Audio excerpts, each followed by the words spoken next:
Oh yeah, that was clean. Let's go. That was nice. YouTube, what is up? We are back with day 108 on our quest to clean 405, and we are down horrendous. Your boy caught the flu over the weekend. It is currently Tuesday. We had to skip yesterday.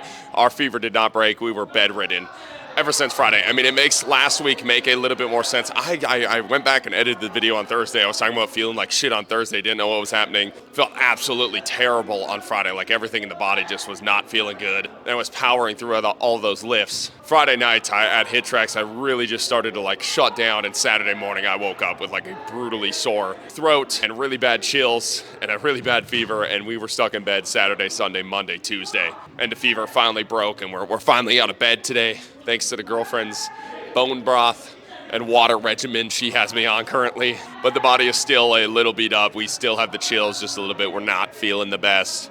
But it is a deload week, which is a great blessing for us. We leave for Vegas on Friday for softball, which I'm excited for, playing men's and co-ed down there. And the deload week just happened to line up with the Vegas week, so that was kind of perfect. And it was kind of the ultimate buildup of train really, really fucking hard, basically, until the body actually breaks. And you hear it all the time about athletes catching colds and flus right before their deload week after they are pushing the weights a lot. So I think we did something right in our programming sense, and a big comeback is coming, but currently we feel like butt cheeks, but that's not going to stop us. Nothing, a few ibuprofen, some rival pre-workout, and a little bit of Zins. Can't cure. So we're going to get after today. It's going to be a little bit shorter. Hopefully the bar's still moving. If not, we will cut back weights, but it's not crazy heavy today. The only thing crazy heavy we got today is 90% on the snatches, but other than that, it's a pretty clean day with our cleans and our front squats. So let's get after it. Let's go. All right, so we're just starting today off with these barbell jumps. We added 5 pounds to each side, 10 pounds total, and we'll continue to do this every 2 weeks until we get bored with this. Then we will go back to our standing verticals. It's a nice little progression that I like doing with these weighted jumps here. Our record to beat from the warm-ups is 20 inches on the nuts, so let's get after it. This is our 4th set of 3 here. Let's go. Ooh, 20.4. There we go. Let's push 21 here. Come on.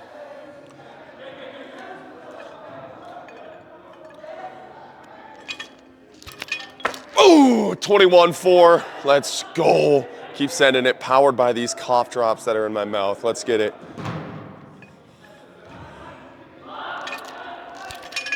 Ooh, 21.7. Woo! There we go. Electric. Get to some snatches. All right, now we got some snatches. Today with our snatches, to make sure I can look at this workout book, we got a wave series here. So we got 80%, 86%, 88%. Bumping back down into wave 2 where we got 83%, 88%, 90%. First time doing this kind of wave workout. I was looking it up, looked kind of fun, so we're gonna try it today. Percentages were what was written down a while ago when I was kind of building out this program, but based off how the body is feeling, we will probably have to adjust the percentages. If the bar's cooking, the bar's cooking, and we'll get after it. It's frustrating though, I never get sick. Like this is probably my first time being actually sick since like the OG vid, where I was eating a burrito one day next to all my football guys, and I realized I couldn't taste anything in the burrito, and realized like I had the vid, and I had like a fever for 1 day, and that was it. Like that was probably the last time I was sick a couple of years ago, 3 or 4 years ago. But this, whatever I have right now, absolutely works me and is still working me. Thank goodness the girlfriend is here taking care of me, but frustrated with how the body is feeling. Makes you appreciate feeling good after this, especially when you're not sick a ton. But we got the knee sleeves on, not because I need the knee sleeves on, but because I'm fucking cold as shit right now, and it keeps my knees warm. It's pathetic right now how I feel, but we're gonna build up to 80% and then go from there with this wave series. Let's get it. Really working on getting that head through on these snatches and getting that feel back that I was missing on Friday. Let's go. Ooh. Ooh. Ooh.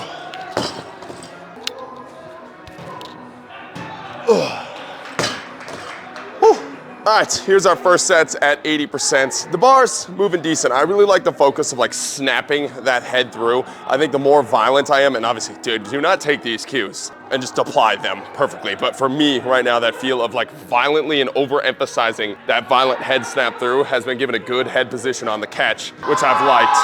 And I think I got a little lazy with it on Friday when the weights got a little bit heavier. But we got 80% on the bar here. Body's aching a little bit, but the bar is moving decent. Probably gonna regret saying that as these weights get heavier, everything has been under 80% today, so the bar better be moving. But the shoulders and the knees are just like, it's like a bunch of body aches from being sick, like a bum. But if I get that head position, I think things are gonna be good today. Let's get after it. First set of the wave here. 80, 83, 88% for this first wave, then a little bump back, then we build up to 90. Let's get it. Oh yeah. That's a good weight right there.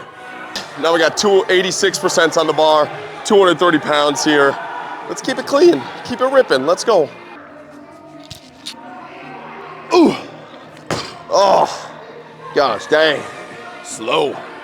All right, now we got the top set of this wave at 88%, 240 pounds on the bar. Bar's moving decent, everything just hurts. I kind of bailed on that catch, that last one, bailed on that pull on that last one. Give it a little bit more intense, and I think we got this pretty easily. Let's go. Ooh, woo.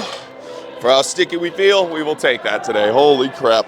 The start of the second wave here, 225 pounds. I'm gonna answer some not low IQ questions, but low effort questions today because the brain and body are equally cooked. But the first one is, do you like WWE? And honestly, I did not grow up a WWE fan. I really wasn't a sports fan until I reached high school. I was much more of a nerd, loved the Harry Potter, Twilight series, video games. I was a super geek on that stuff. My dad got us started in wrestling. We come from a really small wrestling town, and I was wrestling when I was like 4 years old until I was like 10. And I think I burned myself out of the wrestling scheme and even sports world in general as a kid, just because it was something that I was forced to do. And it was just like the rebel kid thing to do, be like, I don't want to do what my parents tell me to do. Even though I wish I would have stuck with it because I did enjoy it. It was probably the best sport I was best at. But because of that, I never really got into any sports as a kid. I was much more in the fantasy realm and the nerd realm. And that switched over when I started to realize that girls in high school and middle school did not appreciate nerds. And when I scored a touchdown in like this 5th or 6th grade under the lights game, that my crush texted me back that night. So I was like, oh my God, I gotta reinvent myself to be the sports guy. And that's how I got addicted to sports and started to enjoy football and love football. So the middle school crush is who you have to thank for all of this stuff and all of these rants. But even when I did get into sports, I never really got into the WWE. I was the rebel. That was like, it's all fake, it's not real. Real people do sports. I've definitely came around to seeing how athletic, especially the behind the scenes training of all the WWE stuff you see nowadays, where you see that they are absolute freak athletes. But my brain works much better in if we're gonna go fantasy, if we're gonna go fake, just go full fake, go full fantasy. And if we're gonna go real, let's go full real and like full combat, full war, full UFC, full NFL. And I never really caught that WWE bug of the in-between. Although I definitely see why people enjoy it, and I do think those guys are absolute freak athletes. But I'm currently not a WWE fan, and I really haven't been my entire life because of that. So that's the first low IQ question that I'll answer today. Let's get the second set here. Ooh. All right, back up to 88% for the second part of this wave. These next two sets, they're gonna be a little bit of grind. Gotta dial in just a little bit, let's go. Oh yeah, that was clean. Let's go. That was nice. Little wave progression is going a lot better than I thought it was going to based off how we were feeling today. The catch is feeling really nice. I'm getting underneath the bar with enough distance. We got 245 on the bar to finish up this second wave. Let's get after it, let's go. Ooh, woo. All right, sloppy. We'll get the cleans, here we go. All right, now we got to build up to 315 pounds. We got 3 sets of 1 at 315. Decently light on the cleans today. Hopefully it doesn't absolutely crush the spine in half. Second question I'm going to answer today is talking about grip and my favorite tools that I use for grip. And I love a variety-based approach when it comes to grip. I think S-tier grip-based stuff that you can do is any sort of hanging variation. You can go as simple as just grabbing a barbell, hanging from a barbell, adding weights from a barbell, going one-handed from a barbell. We have a hang board here where you have a bunch of different finger grips in the barbell. We have a finger hold grip on the bar over there that you can put your fingers through and hold it. I love pinch grip stuff with the dumbbells where you're grabbing the top of the dumbbell and holding the dumbbells there. You can go as basic with just barbell carries and barbell holds. If you want to get fancy, I think these were like $50 on Amazon, a package of like strongman grip-based stuff where you load the weight up, you get some pinches there. We have the circular one here. These are fucking hard. They will challenge your grip like nothing else. But I think grip training is one of the funnest things to train as a coach, just because there are so many tools that you can use to train it. I think grip is a little bit overhyped in the sense of like the study came out where the best athletes that have the grip strength on a grip tester are always your best athletes. And I think that's correlation, not causation. I think just the best athletes have a really high firing CNS that allows them to like activate as fast as possible and squeeze as hard as possible. I think it's more of a test of that. And I don't think getting your grip up is going to make you one of those better athletes. And I think a lot of coaches like confuse that, which is a weird thing because it seems like pretty common sense. But having a bad grip is not a bad thing. And I think training the grip helps the hands, elbows, shoulders with a lot of the nagging injuries, one you have in contact sports, keeps those fingers from getting broken all the time. But if you're a presser or you have a guy with shoulder issues or elbow issues, I think a lot of times training the grip naturally gets rid of those issues and it trains a weak spot in the fascial train or whatever you want, or however you want to think about it. That in my experience has helped a lot of athletes get out of wrist pain, get out of elbow pain, get out of shoulder pain. So it's something that we do a variety-based approach on. I love hangs. I think it's the simplest way that you can do it. Well, it works the shoulder girdle a ton, but I do think having certain parts of your upper body days being dedicated to grip training not only helps your contact athletes, but it also helps a lot of athletes that do have the wrist, elbow, and shoulder pain. And there's a ton of really cool ways to do it, and athletes love the train grip from my experience, especially if you do gamify it, and there's a ton of fun ways to gamify it. So that's how I train grip. We use a bunch of different tools. We have a bunch of different varieties. I would start with a bunch of different hangs. I think hangs are something that are missing in a lot of programs, and it's a really low-cost tool that can help athletes a lot, right? So, and if you have the budget, buy some of the fancier tools that we have, like the hang board, those finger grips, or the pinch grip stuff that we got, right? So let's build up these cleans. Let's go. Ooh. Ooh. Ooh. Ooh. Ooh.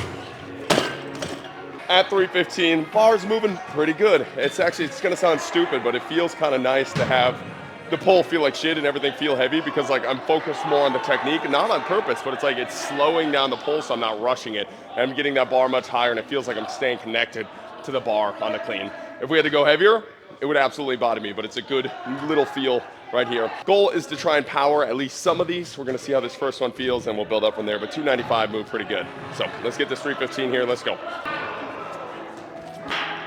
Oh yeah, ooh, there we go. Oh. All right, second set here. Bailed on that pull just a little bit on that last one just to make sure I could get it. I think I can stick with that pull a little bit longer, catch it nice and high. Let's get it.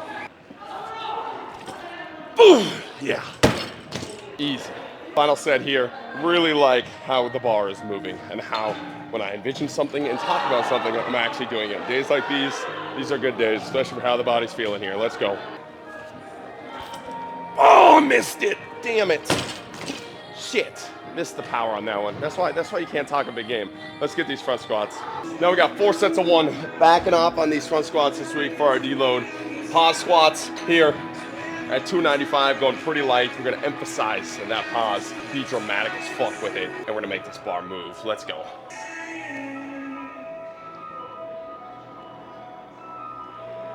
Ooh, let's go.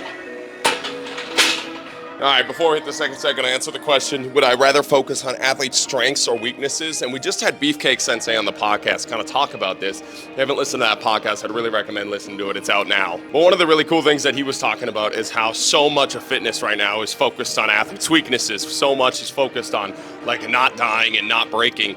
And very little of training right now is focused on like joy, doing things the athletes love doing or are good at doing and builds confidence in athletes. And I really do love that thought process. That doesn't mean ignore every weakness or every red flag that you see pop up in an athlete, right?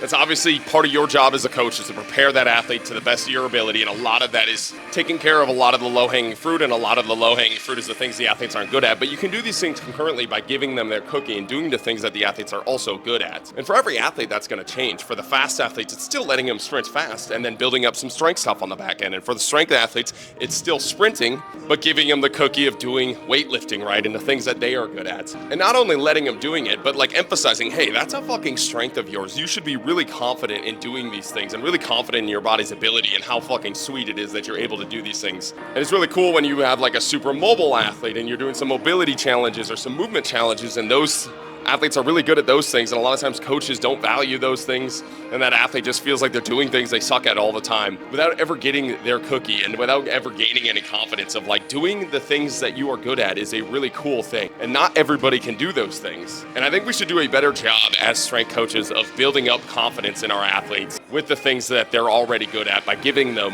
time to do those things and times to let those things shine, and mixing and matching that with working on their weaknesses and the things they're bad at. But I just think so much of our marketing tactics as strength coaches are selling and inventing problems that these athletes have or could have, injuries that they have or could have, deficiencies that they have or could have. And by the end of the marketing funnel, that athlete just feels like they're broken and they suck. And then that's why they make the sale, and that's why the marketing tactic works. But that's a short-term game. Like, breaking down athletes' confidence levels is never a good thing. You're never going to create a really good athlete that is super domed up and in their head and neurotic because of you. And even if you fill your gym on the front end because of that, you're not going to fill your gym in the long end if your athlete leaves the session every time feeling like they suck at athletics, right? You want your athletes to feel good. You want your athletes to feel confident while building up their weaknesses, right? So I think you do both things at once. I just think we have taken it way too far into the neuroticism, way too far in the deficiencies, way too far into possible things that could go wrong, and we really do not focus enough on the joy of training and having confidence in the things that you're good at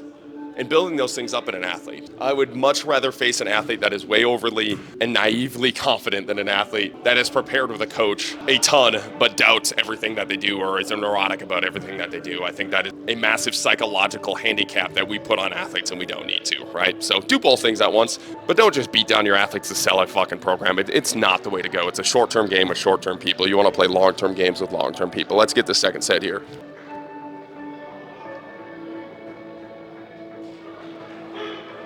Oof, let's go.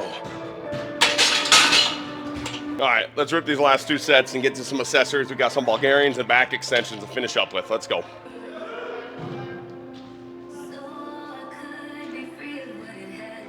Oof, let's go.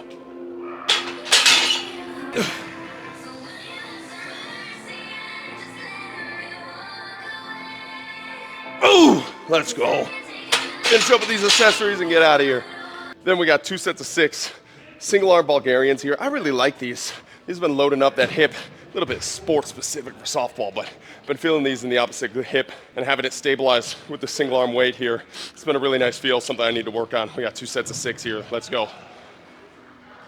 Oof. Oof. Oof. Oof. Oof.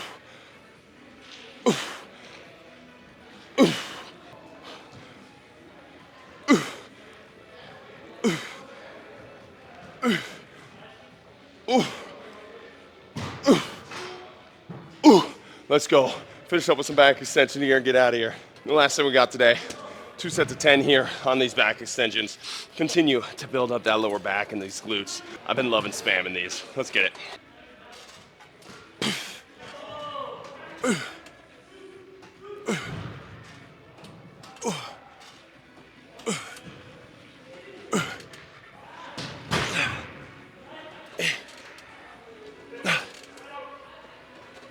Oh, there we go.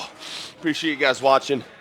Hopefully the fever breaks and we are feeling better tomorrow, but we are still on this quest to clean 405. Buy low, keep chopping wood. Let's go.